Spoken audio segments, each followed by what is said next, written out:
agents. They receive their paycheck, but if this goes on, that may not be the case. Americans saw this during the 43-day government shutdown. This could have major implications. What do Democrats want that Republicans are not giving? Well, first off, it's a great way to tee it up, Sean. They are holding hostage not immigrations and customs enforcement, because that was fully funded through the bill that was passed and signed into law last July. In fact, our federal law enforcement, immigration and customs enforcement officers, are funded through 2029. Literally what they're holding up right now, Sean, is, like you mentioned, funding for TSA, but also funding for the Coast Guard, disaster aid. I mean, these are things that the American people count on. And to show you the disconnect of these Democrats, they've got a bill that was negotiated by both sides. Republicans and Democrats in the House actually had a bipartisan agreement and a bipartisan bill that was sent over to fund the rest of the Department of Homeland Security weeks ago. Right. It's sitting over in the Senate right now. Instead, they have these fake demands. For instance, they want body cameras. Sean, body cameras are included in the bill that was sent over to the Senate. That's already been pre-negotiated. The one that's the most absurd is the judicial warrant one. Your viewers should know that already, if you have an administrative warrant, Sean, which is what they usually are using, yes, the person that's the subject of that warrant has had full due process all the way through the process. That is a valid warrant. What they're trying to do is add something above it, which will stop federal law enforcement from ever getting a warrant at all. And guess what? It'll cause mass amnesty. Literally, that's what this is, which is consistent with the open border policy that they had under Joe Biden. Do you think a solution will be found this week? Are you hopeful of that?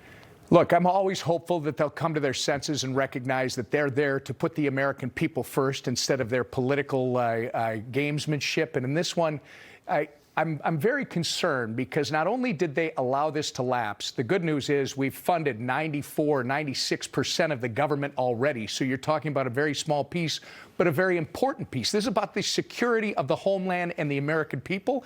And these guys left town without passing something and went to talk about security of foreign countries. They seem to be more concerned about people on the other side of the Atlantic than they do about their own constituents. The Munich Security Conference, I wanted to bring it back domestically if I can. There's been a lot, obviously, of criticism on ICE by the left. Specifically, House Minority Leader Hakeem Jeffries recently went on the Joy Reid show where he was confronted over his stance on ICE. Watch this.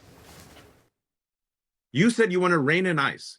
I'm talking about the long term now. Why not lead and say abolish ICE? Because what you're telling us is you want our taxpayer dollars to pay for a lawless masked armed agency to continue terrorizing our cities.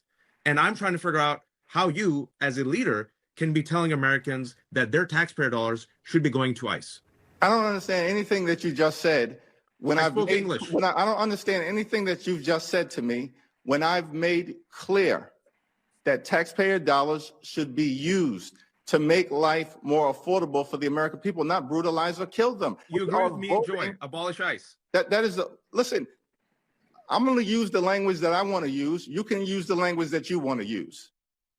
Whip Emmer, what did you make of the response by the minority leader? And not just that, but this push to get the narrative out there or to get the language out there to abolish ICE. It seems like defund the police all over again. Well, I think they should probably call him the minority follower, not the minority leader, because this is just the next chapter of the Democrats' defund the police movement. You'll remember this was their mantra just a few years ago, defund the police. They were marching all over the streets. Now they've chosen to take that same argument to federal law enforcement. Make no mistake about it. The gentleman that was pressing the minority follower was literally saying, defund the police. And the response wasn't, that is ridiculous. It was, I'm not going to use your words. I'm going to use my words. And my words are going to suggest I'm with you, but I'm not. Classic political response where you're not giving a response. If he were a leader, which he's not, but if Hakeem were a leader, he would stand up and say, that's foolish.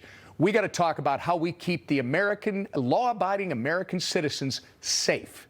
And how do we make sure that law enforcement, whether it's local, state, or federal is all working in tandem and doing the right things. We're out of time, but House Majority Whip Tom Emmer joining me live. Great to see you, Whip. It's good to see you. We appreciate that. Thanks, Sean.